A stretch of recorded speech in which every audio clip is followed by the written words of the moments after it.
दोस्तों, आज की कहानी है बिमला मैडम ने अपनी चाल तेज कर दी।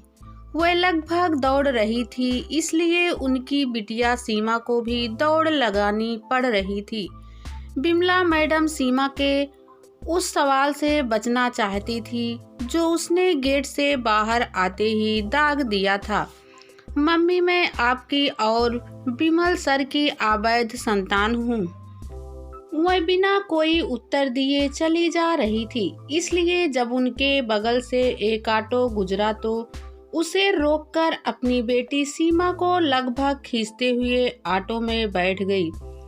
उन्हें पता था उनकी बेटी ऑटो चालक के सामने कुछ नहीं बोलेगी। आज जो कुछ घटा उसकी उम्मीद उसको सपने में भी नहीं थी। आज उनके स्कूल की छुट्टी जल्दी हो गई थी, तब उन्होंने अपनी बेटी को भी छुट्टी दिलाकर बाजार जाने की सोची थी। इसलिए वह उसकी बड़ी मैडम से अपनी बेटी की छुट्टी स्वीकृत कराकर स्टाफ रूम में बैठी थी। तभी बिमल सर स्टाफ रूम में आए। बिमला मैडम बिमल सर से बात कर रही थी। उसी समय सीमा स्टाफ रूम में घुसी। उसे देखकर बिमल सर बोले, यह तुम्हारी बेटी है। तभी उनके बात आगे बढ़ने से पूर्व ही बिमला मैडम ने इशारे से उन्हें रोक दिया, परंतु सर के ये शब्द सीमा के कान में पड़ गए। उस समय तो सीमा कुछ नहीं बोली, परंतु गेट से बाहर आते ही मम्मी से पूछे बिना नहीं रही।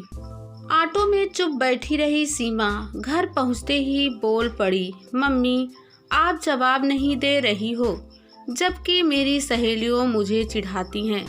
कहती हैं तू भी कानपुर की और सर भी कानपुर के, और तेरे में सर का शक्ल दिखाई देता है।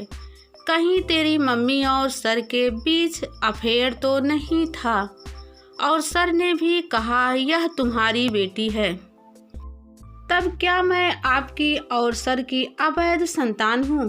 बिमला उसकी बात को टालते हुए बोली, जब तू पेट में थी तब तेरे सर के परिवार का घर मेरे बहुत आना जाना था, इसलिए मम्मी आपने मुझे बच्चा समझा है। मैं सर से ही पूछ लूँगी, कहकर सीमा वहाँ से उठ गई।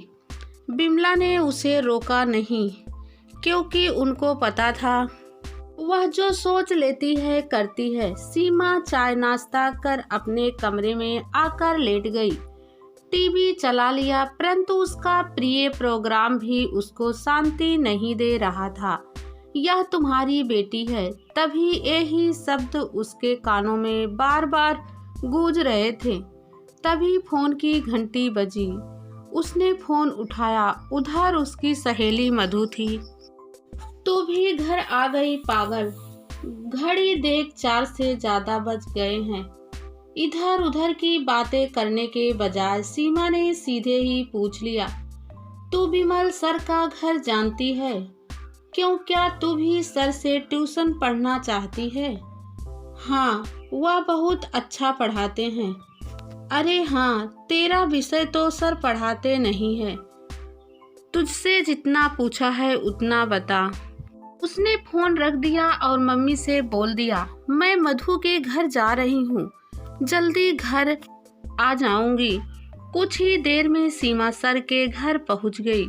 उसे सर दूसरे ही रूप में दिखाई दे रहे थे, और फिर उसे अपना मकसद ध्यान आया और सर के कुछ बोलने से पहले ही वह बोल पड़ी, सर, क्या मैं आपकी और मम्मी की अवैध संतान हूँ? देखो बेटे, ऐसे प्रश्न दरवाजे पर नहीं किए जाते। अंदर आओ, मैं तुम्हारे हर प्रश्न का उत्तर दूंगा। वह अंदर आ गई। अंदर सर ने अपनी मम्मी से उसका परिचय कराया। मम्मी, यह बिमला की बेटी है। सर की मम्मी पुलकित हो उठी। मम्मी को भी ले आती। उनके और कुछ बोलने से पूर्व ही सर ने मम्मी को कहा, मम्मी, बाकी बातें बाद में हो जाएंगी, इसे चाय नाश्ता कराओ, पहली बार घर आई है। उनके चले जाने के बाद सर बोले, हाँ अब बोलो। सर, मैं आपकी और मम्मी की अवैध संतान हूँ। देखो बेटे, संतान अवैध नहीं होते, बल्कि संबंध अवैध होते हैं। और फिर मेरे और तुम्हारी मम्मी के संबंधों को तो तुम्हारे पापा ही स्वीकृत थी। यह सुनते ही सीमा का मुंह खुला का खुला रह गया। उसे विश्वास ही नहीं हो रहा था कि कोई इतना नीचे भी गिर सकता है। उसे यह समझ नहीं आया कि पापा की क्या मजबूरी थी। उसकी परेशानी भांपकर सर बोले, शांत होकर बैठो, मैं सब बताता हूँ। तुम्हारी मम्मी की शादी आम हिंदुस्तानी शादी थी। पहले 2 साल शादी की खुमारी में निकल गए और फिर कानाफूसी शुरू हो गई कि घर में किलकिलारी क्यों नहीं गूंजी। पहले घर से और फिर आसपास।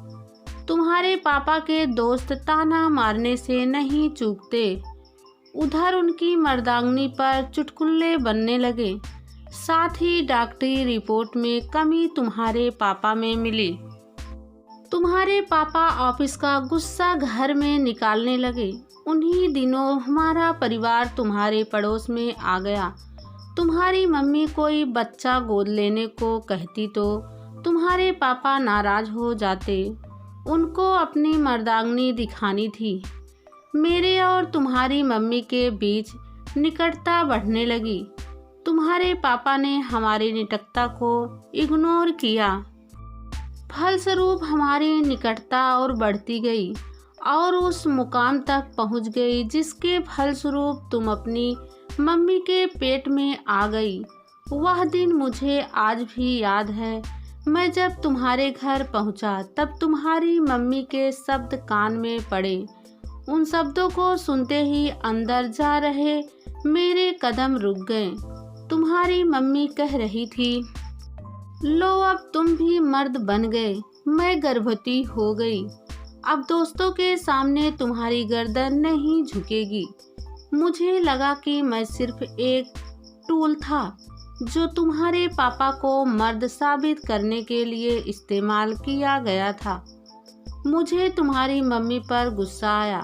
सोचा कि वहां जाकर अपनी नाराजगी जाहिर करूं। लेकिन फिर मुझे तुम्हारी मम्मी पर तरस आ गया। मैं वापस घर आ गया। उसके बाद मैं कभी तुम्हारे घर नहीं गया। उसी दौरान मेरे पापा का तबादला हो गया। जिस दिन हम जा रहे थे उस दिन तुम्हारी मम्मी हमें छोड़ने आई थी। वह कुछ नहीं बोली, लेकिन उनकी चुप्पी भी बहुत कुछ कह गई। मैंने उनको माफ कर दिया। सर की मम्मी ने सब सुन लिया था। बोल पड़ी, बेटा इसने खुद को माफ नहीं किया और अब तक शादी नहीं की। तुम्हारा जन्म हुआ, तुम्हारे पिता ने पार्टी दी, लेकिन बताते हैं कि उनके चेहरे पर वह खुशी नहीं दिखाई दी जो एक बाप के चेहरे पर दिखाई देनी चाहिए थी। तुम्हारी मम्मी और पापा में झगड़ा और बढ़ गया। तुम्हारा चेहरा देखकर उनको पता नहीं क्या हो जाता है। एक दिन तुम जोर जोर से रो रही थी। तुम्हारे पापा वहीं खड़े थे, परंतु उन्होंने तुम्हें चुप नहीं कराया। उसी समय शोभा आंटी आ गई। तुम्हारे पापा से बोली, कैसा बाप है, लड़की रोए जा रही है और तू अपनी टाई बांधने में लगा है, जैसे यह तेरी बेटी नहीं है। आंटी के बोलते ही वह आग बबूला हो उठे। वह चीखे, हाँ हाँ, यह मेरी बेटी नहीं है, मैं तो नपुंसक हूँ। इतना कहकर वह घर से निकल गए। उन्होंने रेलगाड़ी के आगे कूदकर आत्महत्या कर ली। तब सीमा ने कही, सर मेरी शादी के बाद मेरी मम्मी अकेली रह जाएगी। आप भी कभी अकेले हो जाओगे, इसलिए आप और मम्मी अपने उन अवैध संबंधों को वैध नहीं बना सकते। पगली, अब हमारी शादी की उम्र थोड़ी ही है। अब तो तेरी शादी करनी है। तू एक तरफ तो मुझे पापा बनाना चाहती है और दूसरी ओर सर भी करे जा रही है। सॉरी पापा, कहते हुए वह सर से लिपट गई। दादी ने उसके सिर पर हाथ फेरते हुए कहा, चल बेटा, अपनी बहू के पास चलते हैं। सीमा ने उनको रोक दिया।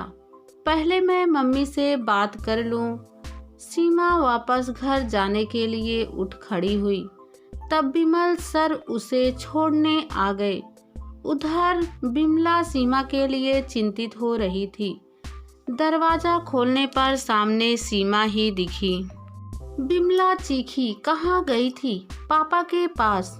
तेरे पापा तो मर चुके हैं। वह मेरे पापा नहीं थे, वह आपके पति थे।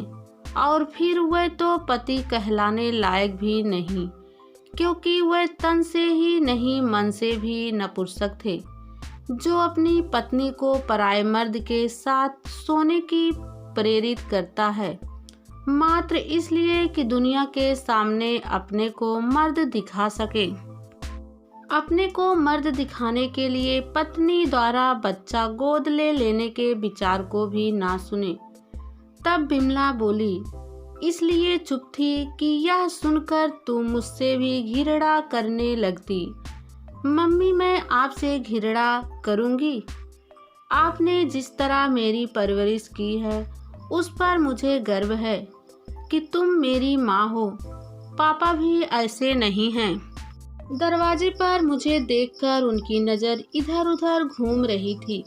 दोनों एक दूसरे को देखती रही। फिर सीमा ही बोली, मम्मी, आप और सर अपने अवैध संबंधों को वैध नहीं बना सकते।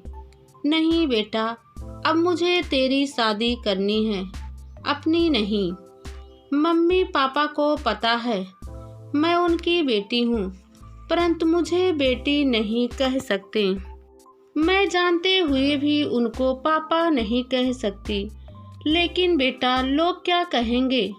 उनकी चिंता नहीं है, मुझे आपकी चिंता है।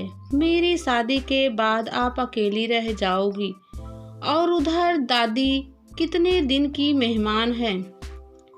बाद में पापा भी अकेले हो जाएंगे। बिमला विचार मगन हो गई।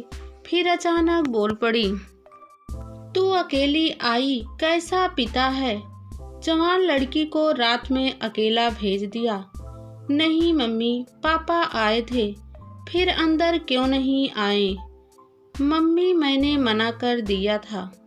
मैं चाहती थी कि पहले मैं आपसे बात कर लूं। तभी फोन की घंटी बजी। सीमा ने फोन उठाया। उधर दादी थी। उसने फोन मम्मी को दे दिया। मम्मी बोली, नमस्ते आंटी। अरे मैं अब तेरी आंटी नहीं, बल्कि अब तेरी सास हूँ। सीमा के मम्मी पापा के अवैध संबंध वैध बन गए। सब बहुत खुश थे।